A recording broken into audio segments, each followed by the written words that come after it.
On May 25, 2017, I introduced S. 1275, the BUILD Act, to reauthorize the Native American Housing and Self-Determination Act, eliminate duplicative bureaucracy when multiple agencies are involved in a tribal housing project, and encourage new forms of investment by extending leaseholds on trust or restricted lands from 50 years to a maximum of 99 years.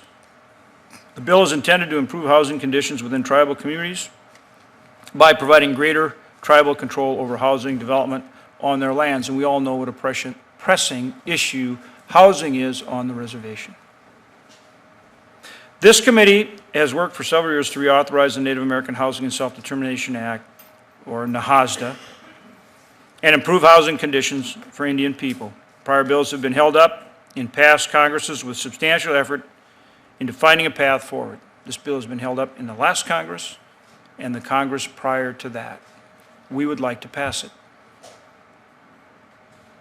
As I mentioned to the National American Indian Housing Council's Legislative Conference in February, the BUILD Act, this is the Chevy model of reauthorization. The engine of the BUILD Act is the reauthorization of the Indian Housing Block Grant, which was a centerpiece of NAHASDA when it was first introduced and passed this body back in 1996. In previous versions of a NAHASDA reauthorization, there were over 20 different pieces of legislation included. Some of them are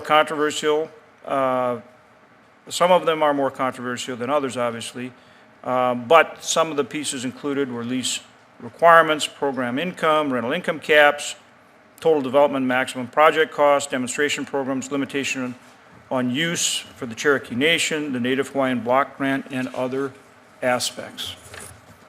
Instead of just reintroducing all the past bills, I wanted to take a fresh look at getting a bill across the finish line.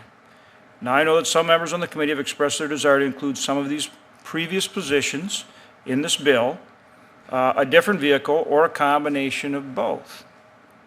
With that, I'm willing to work with any member here on finding a path forward. This is one of the reasons why I wanted to have a legislative hearing early on, as we are doing, like today, so we can roll up our sleeves and work toward finally getting these bills to the President's desk. But only after giving everyone an opportunity for meaningful input. Not only on the housing bill, but the other features that I've just covered. Thank you, Mr. Chairman. Thank you for the opportunity to talk about the impact of the BUILD Act, and I have a few statements for the record from Native Hawaiian organizations and Native Hawaiian serving organizations that I'd like to submit for the record. Without objection. Thank you. I'd like to welcome leaders from the Hawaiian community, including several members of the Office of Hawaiian Affairs who are in the audience today. They are here to represent the people who would suffer if the BUILD Act were to proceed, and several of them are direct beneficiaries. With us, we have Robin Danner, the chairman of the Sovereign Councils of the Hawaiian Homelands Assembly, Cody Lynn Haya, the D.C. Bureau Chief for the Office of Hawaiian Affairs, Sherry Daniels, Executive Director of Papa'ololokahi, and Kavika Riley, Chief Advocate for the Office of Hawaiian Affairs, and Timi Vailehua, the Operations Manager of the Office of Hawaiian Affairs Native Hawaiian Revolving Loan Fund. Thank you all for being here. The BUILD Act is a serious departure from the way that this committee does business and breaks our long-standing tradition of bipartisanship and of standing together. Just last Congress, this committee reported out a bipartisan NAHASDA reauthorization that included Native Hawaiians. Even the House passed a bipartisan NAHASDA reauthorization that included Native Hawaiians.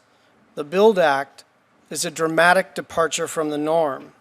And by leaving out Native Hawaiians, this bill is an attack on my state and my people. It dishonors the legacies of Daniel K. Inouye and Daniel Kaka, and it threatens the future work of the committee. The committee has always been a bastion of bipartisanship. For decades, American Indians, Alaska Natives, and Native Hawaiians have stood together on behalf of all Native people. We have had our challenges on the floor, and I'm sure we will continue to face more, but we have never faced this kind of attack in committee. And there's a reason for that, and that's because most everything that comes out of the committee depends on unanimous consent on the floor. That's just how we work and how we get things done. But that solidarity is being strained and it is unfortunate in the extreme, and I worry it's the beginning of the end of the committee's productivity. Serving Native Hawaiians is foundational to my service in the Senate. It's why I made Native Hawaiians the subject of my maiden speech on the Senate floor. It will be difficult to maintain the unanimity of this committee's work, the work that we rely on, when my people are being left out.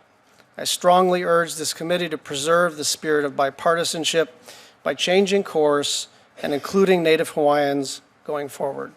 Thank you, Mr. Chairman. Right. This committee holds important jurisdiction over matters involving Indigenous peoples, and I am here to speak against S 1275 in its current form.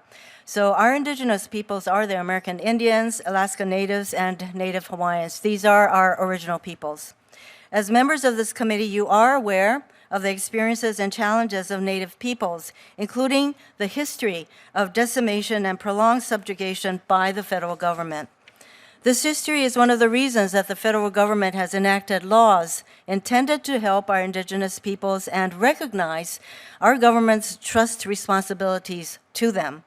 While I am not a member of this committee, I am here because the matters you are discussing today are very important for the Native Hawaiian community.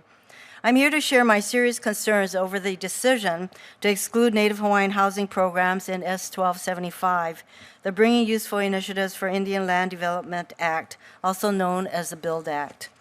As this committee's legislative vehicle to reauthorize the Native American Housing Assistance and Self-Determination Act, also known as NAHASDA, the BUILD Act is an opportunity to support all Native communities. The BUILD Act, however, strips out Title VIII, which includes the Native Hawaiian Housing Block Grant and 184A, Native Hawaiian Home Loan Guarantee Programs. By omitting Native Hawaiian housing programs, the BUILD Act strikes a blow not only to the 37,000 Native Hawaiians who would or could directly benefit from their inclusion, but also it strikes a blow to the over 500,000 Native Hawaiians in our country. This is about much more than just stripping out Native Hawaiian housing programs from a bill. At a time when we see us against them perspectives rising in our country, we cannot allow divide and conquer tactics to undermine collaborative efforts to bring people together. Sadly, intended or not, the BUILD Act is an example of dividing Native peoples. This bill threatens strong alliances and partnerships Native communities have forged over decades. I understand that suggestions have been made to Native tribes that supporting Native Hawaiian programs may jeopardize funding for their own programs.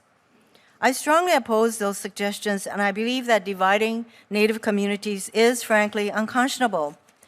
The history of our government's treatment of Native peoples is not a proud one. For Native Hawaiians, this includes the illegal overthrow of the Hawaiian monarchy in 1893. Today, Native Hawaiians, like other Native people across the country, continue to face high levels of poverty, lower educational attainment, and lack of affordable housing. For those who do not recognize Native Hawaiians as an Indigenous people or oppose Native Hawaiian programs, I would ask that you learn more about their history and experience. Today's hearing would have been an excellent opportunity for members of this committee to learn more about Native Hawaiians, their history, and how federal housing programs have made a real difference in their lives. Unfortunately, no Native Hawaiians or Native Hawaiian organizations were invited to testify on the BUILD Act, but they are here. They're sitting in the audience, they're watching, and they're listening. Many of you on the committee are longtime advocates for Indigenous peoples, and you're aware of their history and why Congress enacted programs that promote better health, quality education, and access to housing for their communities, programs that provide opportunities for growth and sustained strength. Without these programs, the progress that's been made in their communities would have been harder and taken longer to achieve. That's why reauthorization of NAHASDA, including Native Hawaiian housing programs, is so important. All of our Native people, American Indians, Alaska Natives, and Native Hawaiians should be treated with equal respect. And that certainly extends to supporting programs that benefit all our Native peoples and communities. For these reasons, I ask this committee to restore reauthorization for Native Hawaiian housing programs in NAHASDA. I ask you to do the right thing and welcome the opportunity to work with you to find a path forward. I'd also like to submit a longer statement for the record on behalf of the Hawaii Congressional Delegation, signed by Senators Schatz and myself, and Representatives Hanabusa and Gabbard in opposition to the BUILD Act in its current form. And Mr. Chairman, I do thank you for your openness in going forward so that our Native peoples can be treated with the respect that they deserve. Mahalo nui loa. Thank you,